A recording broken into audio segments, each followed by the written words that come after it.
Good evening and welcome back to the Mindful Model Maker. I just want to show you something that I've just purchased and how we're getting on with the little Hudson.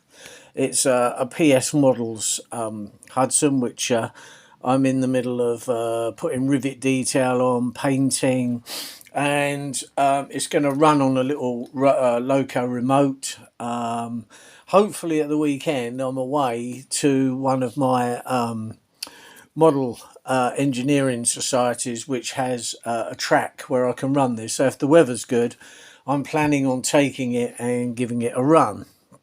And you'll see it. It won't be finished, but it'll be finished sufficient to run. I was looking at putting a figure in it. This is an old one, which I've got 2 or 3 knocking around. I just buy old models, and because this is white metal, it's very heavy. Yeah, it's okay because I have put some weight on this. I'll show you in a minute, but I have got weight on it. But I prefer to have the weight on the loco instead of one person in there. So I was going to put him in, and then I was scouring through my favourite site, eBay, and I found this. Now this is an actual 3D scan of a real person. Don't know who the person is, but it looks very authentic. And because it's quite lightweight, because it's made by a resin type 3D print. The company is called Narrow-Minded Railworks. He costs £7.99 plus £2 postage and packing, which I think is very good.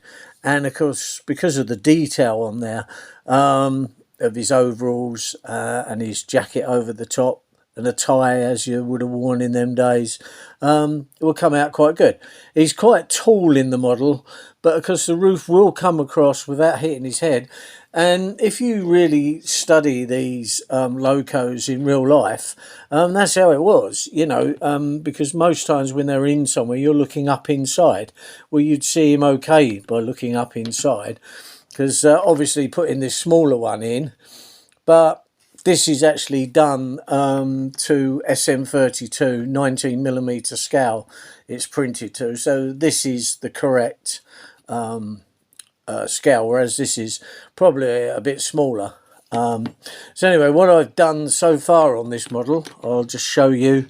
I've now stuck the side frames on. You can see the detail of the rivets there. I have put rivets on the actual plate on the back, because obviously the rivets go through to go onto the side frames. This is I haven't glued this yet because I'm still in the process. I want to build a little cabinet underneath to house the battery, but it's had a primer and it's had a kind of an undercoat, and I've put one top coat on. The inside will be painted like a creamy colour, which like a lot of locos cabs are painted. So I'm still working, and when this is all painted, it's not going to look all nice and neat. It will be very dirtied up, so the weathering will take place. I've painted the actual footplate kind of duckboard wood inside, and I've started painting the black round, and the front bumper buffer kind of plate has had one coat of paint. Where you find the paint doesn't stick very well is where it's actually burnt through with the laser. So that's had one coat on the front and 2 on the back. So I think with a 3rd coat, that will look quite a nice red. Yeah, I'm going to do some modifications. I might try and put some louvers on the side of the engine cowling there. Because obviously there'll be a diesel engine inside there. This is still made to come off, because obviously that's where the loco remote will live, inside there. And then this is made so that I can just pop it on and off. I just had to file it down a little bit to fit, that's all.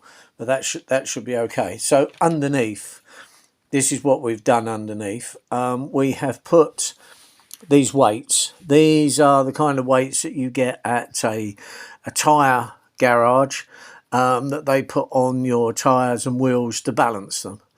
and it's given it quite a nice, I don't want to go too heavy because if not you're just going to put extra strain on the motor, and I want it to pull 2 or 3 little trucks.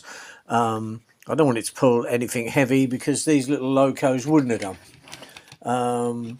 So that's where I am on this at the moment, and hopefully at the weekend I'll take this away and run it. I've got no wagons. I've ordered some wagons to go on there. They're just little open slate wagons, which will go along on the back of this, and then hopefully I can take that, run it, and show you running round, and actually running it like you would with a small garden railway. Because the idea of showing all this as we're going back, this was £38, the loco plus the postage, then the rivets that I've put in on to add extra detail. The loco remote I think was £40. Of course, obviously you don't need any controller because you use your phone to control that. So this, you know, is the lower end garden railway, but you'll be able to have quite a bit of fun with it. And I just want to, as we go along, build that up and show you, you know, how for a few pounds you can produce a little railway. I've shown you the track in an earlier video, so if you go back, follow back through all of the videos that I've made on this, you will see the track that you can buy. I think it was something like £2.45 a piece. So you could build yourself an overall of track for about 20 odd pound, I think it worked out, but again, quite cheap. And this is done in 45mm, so the wheels on this are 45mm. Whereas you can do it, if you go into SM32, then it's 16mm. But the gauge is still the same for that. It's just the width of the wheels and the gauging of the track that's different, but it's still the same scale. So there we are. There's the driver of this loco. And yeah, carry on watching, please. Subscribe if you want to. There will be a button come up at the end if you want to subscribe. And also I'll set the previous video to this and so on. You can go back through the wrong way round, but it doesn't really matter, and see how we've got to this point. It might seem a little bit slow, but I'm really going into detail trying to paint and work out which is the best, because on this laser cut wood, yeah, it looks really nice, but these dark bits that you see are the hardest bits to cover up. Whether it's because it's burnt and it leaves some residue out of the wood, I don't know, but if you give it 2 or 3 coats you will win. So as I said, on the rear beam that's had 2 coats, and on the front one it's had 1 coat, and you can see the real difference. This has had 3 coats on this blue bit at the back. It's had a white spray as a primer, a light blue as an undercoat, then a dark. It probably had 1 more dark blue to bring it to where it needs to be, and then later on it's going to be weathered quite heavily, and a few perhaps other details added on to just make it look old and as though it's done some work. So yeah, the other modification I have shown in the other videos, I've chopped that bit off, and now I've put this piece in across here, and that's basically just to create the former for the roof when we get round. I don't want to put any of the roof on until I've finished wiring up the electrics for it. Then I will show you all of that when it's done. So anyway, there we are on that. Yeah, we're progressing. So narrow-minded railroads. Again, I found it on eBay. I think they do other figures. I'm not sure. I never really went into any depth. I see that on there, and it said it was the last one for now. So I wanted that because I wanted a character to go with this loco. So yeah, he's a 16mm figure, SM32, £7.99, £2 postage, and it came within a couple of days. Really good. So I think they look a really good company, and of course the quality of that is second to none. So if you spend your time painting that up, you will really have a nice figure for your railway. And yeah, I'm extremely pleased with that, and I will hopefully buy more figures and put them on my locos as I build them. Anyway, thank you very much for watching, and I will see you in the next video. Hopefully this running at the weekend on a track.